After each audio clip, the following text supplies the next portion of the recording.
ବିନିକା ଥାନା ସମ୍ମୁଖରେ ଥିବା ବିନିକା ପୋଷ୍ଟ ଅଫିସରୁ ଡକାୟତ ହେବା ଘଟଣା 20 ଦିନ ବିତିଯିବା ପରେ ପୁଲିସ 2 ଜଣ ଲୁଟେରାକୁ ଗିରଫ କରି ଆଜି କୋର୍ଟ ଚାଲାଣ କରିବାରେ ସଫଳ ହୋଇଛି।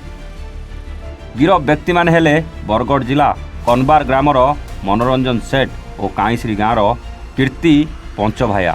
ଦୀର୍ଘ 20 ଦିନ ତଳେ କେତେକ ଦୁର୍ବୃତ୍ତ ବିନିକା ପୋଷ୍ଟ ଅଫିସରୁ ଡକାୟତ ପାଇଁ ଆସି ଅଫିସର କେତେକ ତାଲା କାଟି ଦେଇଥିଲେ।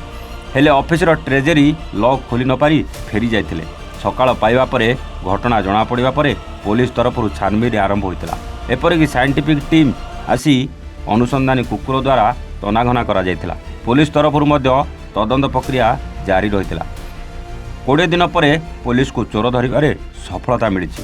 ତେବେ ଧରାପଡ଼ିଥିବା ଚୋରମାନଙ୍କଠାରୁ 6 ଗୋଟି ତାଲା, ଗୋଟିଏ ଲୁହା ରଡ୍, ଲୁହା କଟର, 2ଟି ଭଙ୍ଗା ବ୍ଲେଡ୍, ଗୋଟିଏ ହୋଣ୍ଡା ୟୁନିକର୍ଣ୍ଣ ବାଇକ୍ ଜବତ ହୋଇଥିବା ପୋଲିସ ସୂଚନା ଦେଇଛି। ସୁବର୍ଣ୍ଣପୁରରୁ ଉମାକାନ୍ତ ବାଗଙ୍କ ରିପୋର୍ଟ, A1 ଓଡ଼ିଶା।